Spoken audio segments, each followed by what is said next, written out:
안녕하세요, 뉴스반장입니다. 왜 모두가 쉬는 주말마다 마치 발작이라도 하듯 뻘짓을 해대는 이유가 뭘까요? 왜 항상 국민들을 피곤하게 하는 거죠? 일하는 척이라도 하려 하는 걸까요? 취임 이후 1년이 넘도록 성과다운 성과 하나 만들어내지 못하다 보니 가진 쇼를 해대며 국민들의 시선을 다른 데로 돌리는데 여념이 없습니다. 이는 매일 같은 헛소리로 국민들에게 정치 혐오를 불러일으켜 무관심하게 만들려 하는 의도가 아닌지 의심스럽기까지 한데요. 한심 그 자체입니다. 통일부는 마치 대북 지원부 같은 역할을 해왔는데 그래서는 안 된다. 이제 통일부가 달라질 때가 됐다고 말했습니다. 윤석열 대통령이 그동안 통일부가 마치 대북 지원부 같은 역할을 해왔다며 이제는 달라질 때가 됐다고 밝혔는데요. 이분은 통일부가 왜 존재하는지, 무엇을 하는 정부 부처인지조차도 아직까지 파악이 안 된 듯 보입니다. 통일부 역할 변화를 공개적으로 주문하면서 극우 유튜버 김용호 통일부 장관 후보자에게 힘을 실어 논란을 일축시키겠다는 취지로 해석되는데요. 그런데 그게 과연 될까요? 모두가 쉬는 주말, 또 느닷없이 윤 대통령이 통일부 역할 변화를 공개 주문하고 나섰습니다. 윤 대통령은 통일부가 자유민주적 기본질서에 입각한 통일이라는 헌법 정신에 따라 통일부 본연의 역할을 수행해야 한다고 했는데요. 이게 대체 무슨 뜬구름 잡는 소리일까요? 지난 정부의 통일부를 대북 지원부로 규정한 윤 대통령은 이미 이 같은 인식을 무책임한 국가관을 가진 반국가 세력들이 종전 선언을 노래 부르고 다녔다는 발언으로 노골화했습니다. 또 북핵에 대한 국제공조, 북한 인권 문제 등 대북 압박을 중시해온 인식을 반영한 것으로 지난주 지명된 극우 유튜버 김용호 통일부 장관 후보자의 시각과도 정확히 일치하는데요. 결국 대통령이 일배라고 자임한 꼴인 겁니다. 김 후보자는 북한을 압박하기 위한 수단으로 북한 인권 문제를 강조해왔고 김정은 정권 타도와 북한 체제 파괴 등을 주장하기도 했는데요. 야권에서 통일 파괴부 장관이라는 비판을 받은 김 후보자에게 힘을 실어 논란을 정면 돌파하겠다는 의지로 파악되는데요. 그냥 아무 생각 없는 정부, 이러다가 정말 대한민국이 망하는 건 아니겠죠. 일베의 망언이 대한민국 정책이 되는 나라, 윤석열 극우 월드가 열렸습니다. 통일부는 대북 지원 부서가 아니다라고 말한 윤석열 대통령의 발언에 심각한 우려와 유감을 표합니다.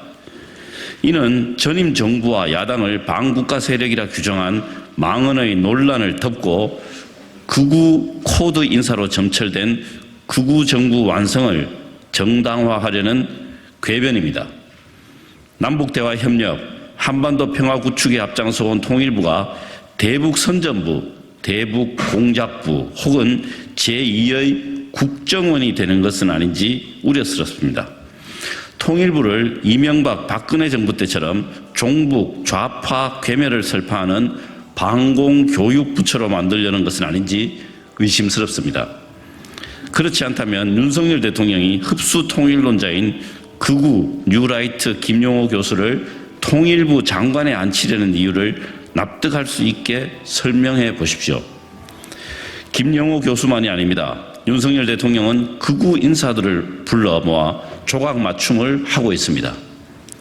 뉴라이트 대표 인사 김광동 진실 화해를 위한 과거사 정리위원장을 필두로 문재인 전 대통령은 간첩이라고 한 박인환 경찰제도 발전위원장에 이어 군인 마스크를 벗게 한 문재인 전 대통령은 군인을 생체 실험 대상으로 사용하라 지시했다는 김채환 국가공무원 인재개발원장 내정자, 흡수통일과 자체 핵무장을 주장하는 김용호 내정자 등이 당당하게 자리 잡았습니다.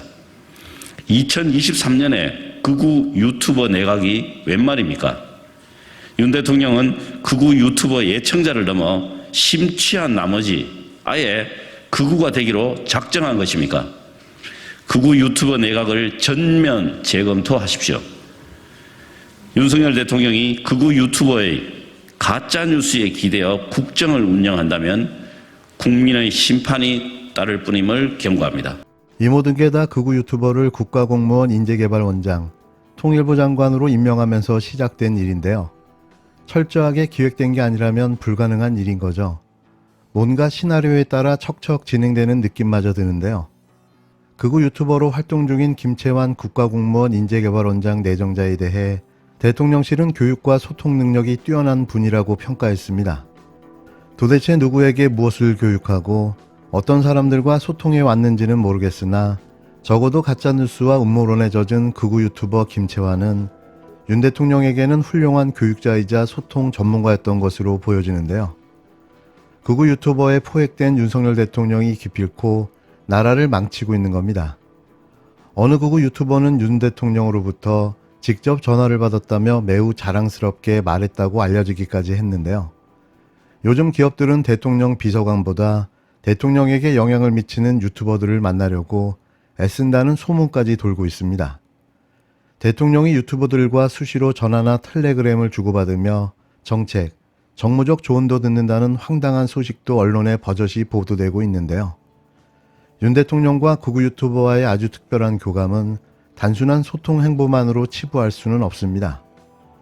극우 유튜버들을 위시한 윤 대통령의 폭주가 갈수록 노골적이기 때문인데요. 돌이켜보면 윤 대통령의 극우 인사 사랑은 검찰에 대한 애정 못지 않습니다.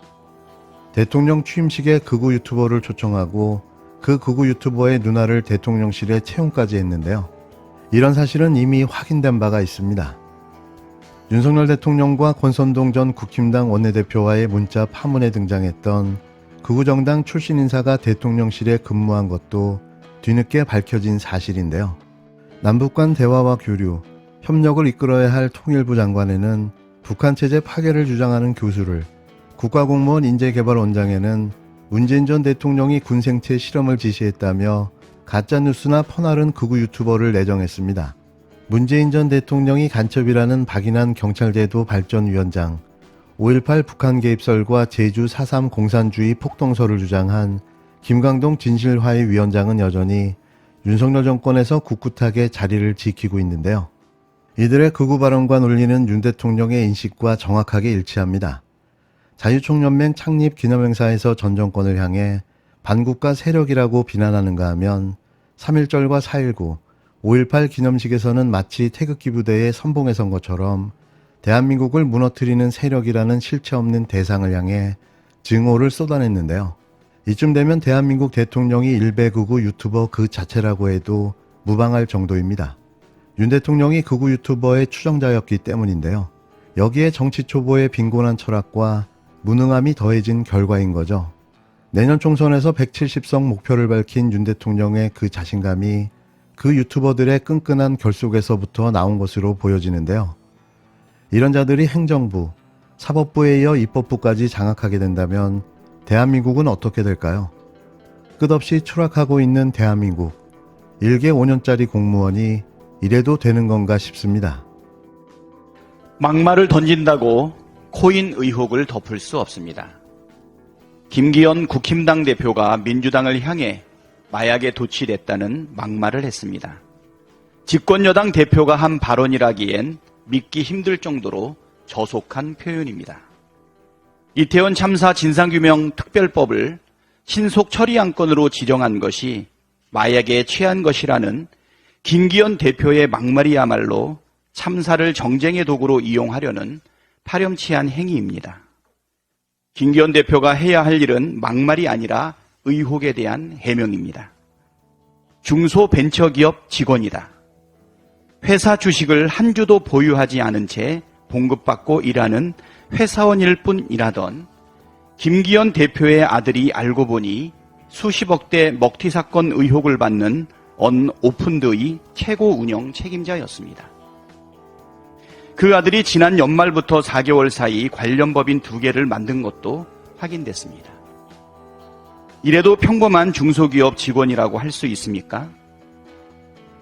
아들의 코인 의혹에 쏠린 관심을 딴 곳으로 돌리기 위해 막말로 시선 분산을 유도한 것이라면 그 작전은 실패했습니다.